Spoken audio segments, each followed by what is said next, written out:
अच्छा, अब second stage में हम स्टार्ट करेंगे with statement of changes in equity. ठीक है। अब statement of changes in equity के लिए हमें थोड़ी सी जगह चाहिए, तो हमने थोड़ा सा गलत बना लिया इसको यहाँ पे। एक काम करते हैं, ये सैलरी और कॉस्ट ऑफ सेल्स को हम कहीं और शिफ्ट कर देते हैं, यहाँ शिफ्ट कर देते हैं। ठीक है, वैसे भी उसका काम हम कर चुके हैं। अच्छा, now we will prepare statement of changes in equity. ठीक है, और बल्कि इसको यहाँ से बनाना शुरू करते हैं, statement of changes in equity. इसमें पहले हम लेंगे ऑर्डिनरी शेयर कैपिटल, फिर हम लेंगे बोनस शेयर्स, सॉरी, फिर हम लेंगे शेयर प्रीमियम, फिर हम लेंगे रिटेन अर्निंग, फिर हम लेंगे डिवैल्यूएशन रिजर्व, राइट, और फिर आ जाएगा टोटल। सो ओपनिंग जो यहाँ पे दिया हुआ है ऑर्डिनरी शेयर कैपिटल का, वो ऑर्डिनरी शेयर कैपिटल का ओपनिंग दिया हुआ है 1200। ठीक है, शेयर प्रीमियम नहीं है, रिटेन अर्निंग्स 510 की है, रीवैल्यूएशन रिजर्व जो है वो भी नहीं है। ओके, सो ये दो फिगर्स उसने यहाँ पे दी हुई है। ठीक है। अच्छा, उसके बाद फिर अब जरा केयरफुली हम चीजों को देखते हैं। देखें हमने, अच्छा ओके फाइन, हमने रीवैल्यूएशन रिजर्व, अच्छा चले एक पॉइंट यहाँ पे मैं ऐड कर दूं, क्योंकि फिर पता नहीं बाद में कंफ्यूजन ना हो। हमने gain on disposal, sorry gain, revaluation gain जो है वो यहाँ पे नहीं लिया था। हम कहाँ गया रिवैल्यूएशन गेन, ये रहा 240। सो टोटल कॉम्प्रिहेंसिव इनकम जो है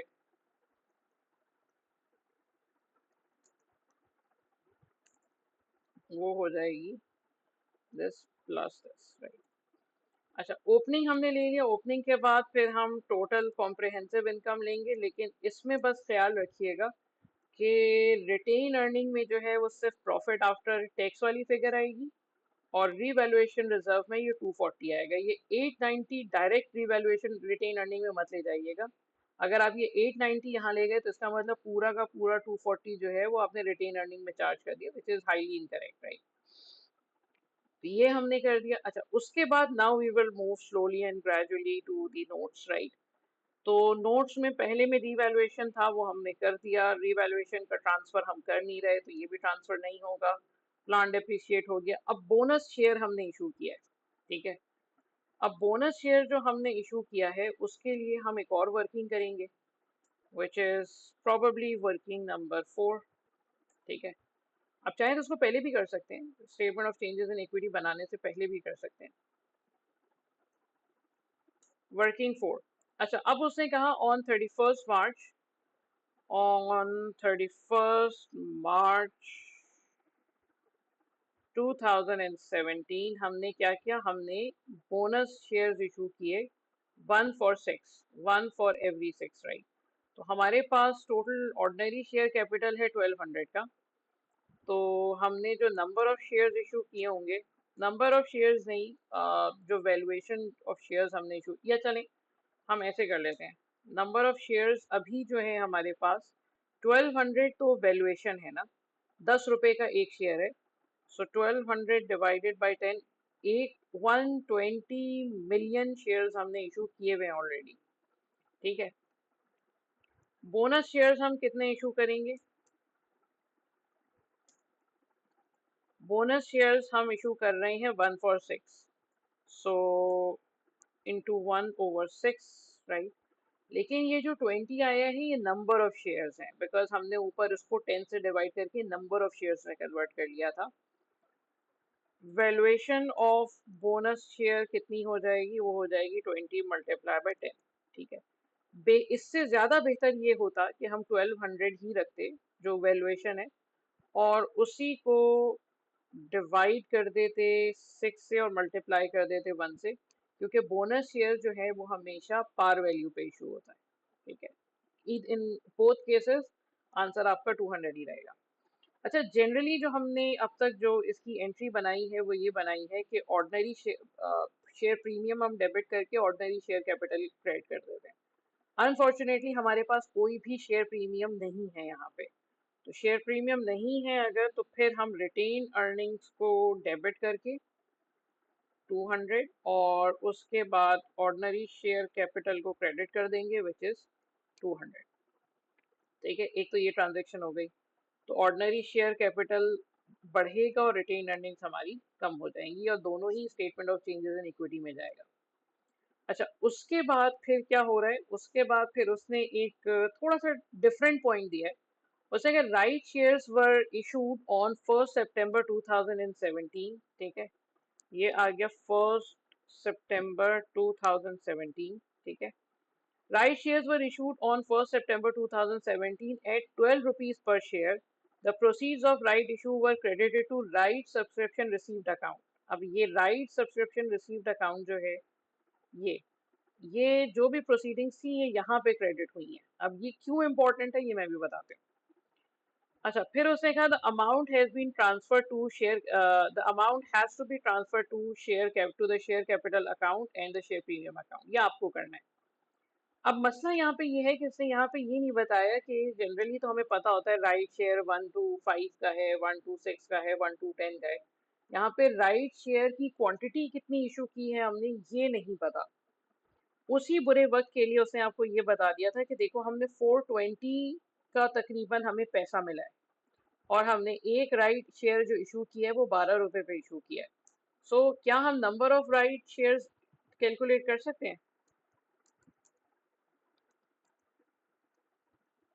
देखें, 420 है ये। ठीक है, 420 के करीब मुझे पैसा मिला। 420 मिलियन डिवाइडेड बाय 12, एक शेयर 12 रुपए का था। तो हमने 35 शेयर्स इशू किए हैं, 35 मिलियन शेयर इशू किए हैं। अच्छा, अब 35 मिलियन शेयर्स इशू करने का मतलब, क्योंकि हमने इसको 12 से डिवाइड किया है, 12 किया है, 12 प्राइस है राइट इशू की, तो इसका मतलब ये जो 35 आया है ये क्वांटिटी ऑफ शेयर्स आया है, क्योंकि हम 12 से डिवाइड कर चुके हैं। ठीक है, तो इसका मतलब है कि अब टेक्निकली तो हम एंट्री क्या बनाते हैं, कैश डेबिट और शेयर कैपिटल और शेयर प्रीमियम क्रेडिट, राइट। लेकिन इसने क्या किया, इसने हमें राइट सब्सक्रिप्शन रिसीव्ड का एक क्रेडिट बना के दे दिया है। तो हम इसी क्रेडिट 420 का ट्रांसफर कर देंगे दोनों में। ठीक है, तो ये जो स्टेटमेंट उसने लिखा है, ये जो भी अकाउंट उसने बना के दिया राइट सब्सक्रिप्शन रिसीव, इसको हम करेंगे डेबिट, क्योंकि ये क्रेडिट में लिखा हुआ है तो इसको हम कर देंगे डेबिट, राइट। 420 से तो ये ख़त्म हो जाएगा। उसके बाद ऑर्डिनरी शेयर कैपिटल हो जाएगा 35 into 10। ठीक है, ये गलत लिख दिया है, 350 यहाँ पे आएगा क्रेडिट साइड पे। और शेयर प्रीमियम जो है वो चला जाएगा, 2 रुपये पर शेयर का प्रीमियम है, मल्टीप्लाई बाय 35 शेयर्स, तो ये 70 हो जाएगा, और ये दोनों ही statement of changes in equity में एडजस्ट हो जाएगा।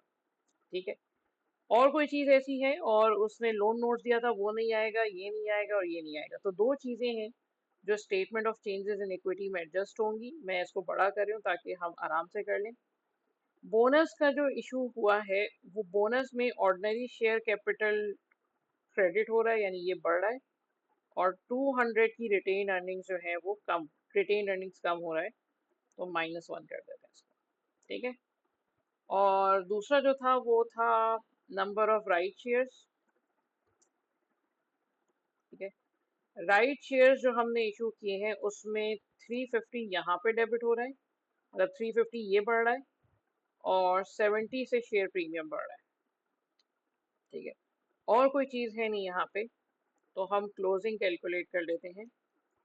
क्लोजिंग बैलेंस हो जाएगा sum starting from this till this. ठीक है, तो ये हो जाएगा पूरा।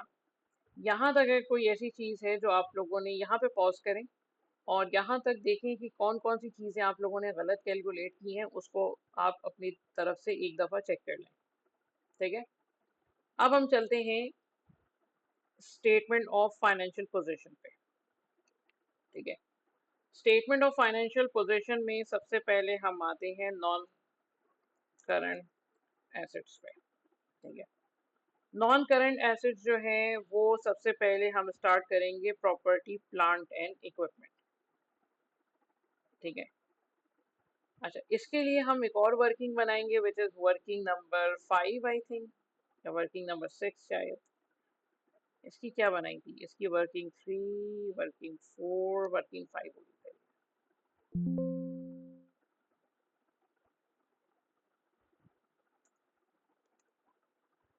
ठीक है।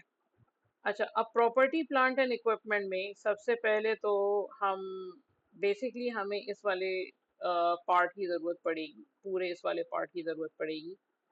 अम्म, तो यहीं पे कर लेते हैं, या चलें यहीं पे, यहाँ पे कर लेते हैं, मसला नहीं। अच्छा, वर्किंग नंबर 5। अच्छा, अब इसमें हम क्या कर रहे हैं, working number 5 belongs to property plant and equipment. ठीक है। अच्छा, अब हम लेंगे सबसे पहले लैंड लेंगे, फिर हम बिल्डिंग लेंगे, और उसके बाद हम ले लेंगे प्लांट। ठीक है। We will start from cost, right. फिर हम लेंगे एक्यूमुलेटेड डेप्रिसिएशन, जो हमारे पास 010 ओपनिंग जो है, जो उसने ट्रायल बैलेंस में दिया हुआ है। ठीक है। उसके बाद हम लेंगे कि इस साल का डेप्रिसिएशन एक्सपेंस कितना चार्ज किया हमने, और उसके बाद हम ले लेंगे नेट बुक वैल्यू। ठीक है। सो लैंड की कॉस्ट थी 600 की, इसमें कोई डेप्रिसिएशन नहीं होता, तो इसकी net book value 600 minus this हो जाएगी, और इसी को हम आगे फॉर्मेट पेस्ट कर देंगे। अच्छा, बिल्डिंग की जो कॉस्ट थी वो थी, देखिए स्टार्टिंग में उसकी कॉस्ट थी, फर्स्ट जनवरी को उसकी कॉस्ट थी 2000 की। ठीक है। लेकिन सॉरी, नेट बुक वैल्यू थी, कॉस्ट थी 2000 की, नेट बुक वैल्यू 1600 की थी, लेकिन फिर हमने फर्स्ट जनवरी को ही गेन ऑन रिवैल्यूएशन बुक कर लिया, और फर्स्ट जनवरी को ही इसकी रीवैल्यूड अमाउंट आ गई 1840। ठीक है। तो वी विल राइट 1840 हियर, क्योंकि ओपनिंग में ही हमारे एसेट की वैल्यू चेंज हो गई। जैसे ही हमने इसको रिवर्स, जैसे हमने गेन ऑन रिवैल्यूएशन किया या रीवैल्यू किया अपने एसेट को, तो आपको याद होगा रीवैल्यू में हम दो एंट्री बनाते थे, एक एसेट को बढ़ाते थे और एक एक्यूमुलेटेड डेप्रिसिएशन को हम रिवर्स कर देते थे, राइट। सो एक्यूमुलेटेड डेप्रिसिएशन फिर इसकी जीरो हो जाएगी, और इस साल की जो डेप्रिसिएशन एक्सपेंस है वो 115 हो जाएगा। प्लांट की जो कॉस्ट थी वो थी 2104 की। ठीक है। अब तक का जो उसमें डेप्रिसिएशन एक्सपेंस चार्ज हुआ है वो 670 का चार्ज हुआ है, और इस साल जो डेप्रिसिएशन एक्सपेंस चार्ज हुआ है वो 286.8 का है। तो मेरे एसेट्स की जो टोटल वैल्यू आ जाएगी वो आ जाएगी दिस, टिल दिस, राइट। तो ये आ जाएगी, ये वाली फिगर आ जाएगी 3472, प्रॉपर्टी प्लांट एंड इक्विपमेंट की वैल्यू। ठीक है। अच्छा, उसके बाद और कोई चीज़ ऐसी है नहीं जो हमारे नॉन करंट एसेट्स में जा सके।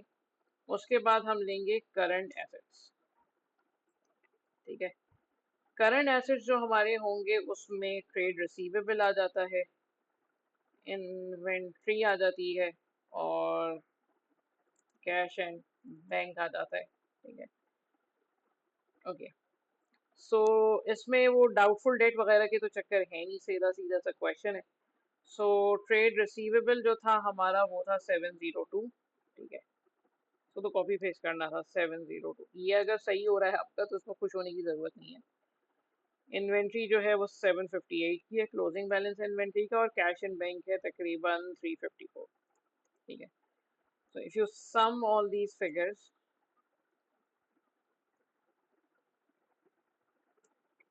ये आ जाएगा आपका करंट एसेट्स। आप चाहें तो उसको थोड़ा खूबसूरत बनाने के लिए इसको एक बॉक्स में कर सकते हैं। ठीक है। अच्छा, उसके बाद फिर जो टोटल एसेट्स आपके पास आएंगे वो टोटल एसेट्स हो जाएंगे दिस प्लस दिस, राइट। अच्छा, उसके बाद फिर now we will move towards equity. ठीक है। इक्विटी तो हमने कैलकुलेट की हुई है। ठीक है। इक्विटी में क्या क्या आ जाएगा, इक्विटी में जो चीज़ें हमने यहाँ पे कैलकुलेट की थी उसी को हम कंट्रोल सी करके यहाँ पे हम ट्रांसपोज कर देंगे। ठीक है।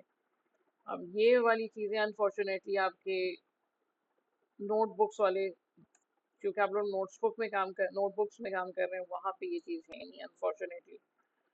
सो D25 और यहाँ पे आ जाएगा E25।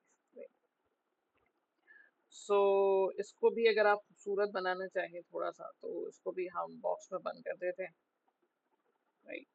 So this will be the sum starting from this till this, right.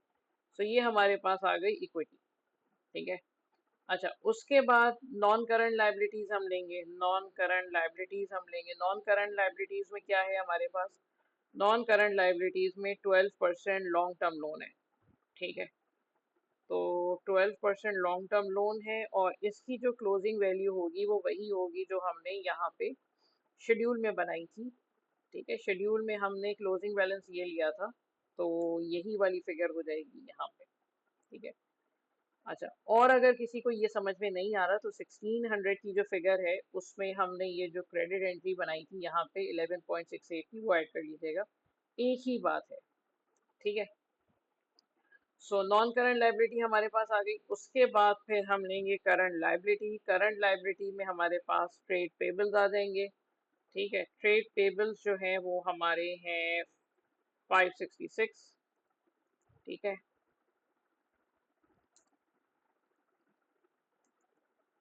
Other pebbles में हम एक काम कर लेते हैं, हम एक वर्किंग बना लेते हैं, वर्किंग नंबर 6 प्रोबेबली, ठीक है।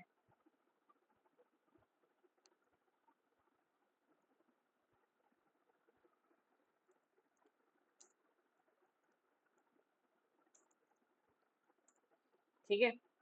अच्छा, अब जरा देखते जाते हैं लाइबिलिटी क्या क्या है। ये तो रीवैल्यू हुआ, जिसकी कोई लाइबिलिटी नहीं है, प्लांट की कोई लाइबिलिटी नहीं है, बोनस इश्यूज की कोई लाइबिलिटी नहीं है, राइट। राइट इश्यूज की कोई लाइबिलिटी नहीं है। हाँ, ये सैलरी की लाइबिलिटी है, सैलरी पेबल जो है वो अब 23 मिलियन पे चला गया है, ठीक है। उसके अलावा और क्या था? टैक्स लाइबिलिटी, टैक्स पेबल जो है वो आपका आ गया 65, राइट। और तो मेरा नहीं ख्याल कोई पेबल है, इस पे भी ट्रायल बैलेंस में भी देख लेते हैं। फाइनेंशियल चार्जेस पे कर दिए हमने, रिटेन अर्निंग और कुछ भी नहीं है, ठीक है। तो दिस प्लस दिस, ये आ जाएगा 88,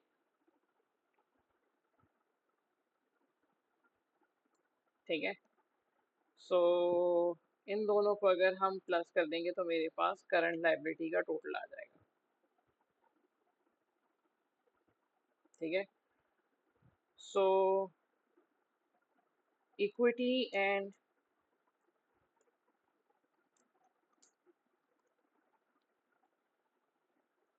ये हो जाएगा 3020 प्लस 1611.8, सॉरी,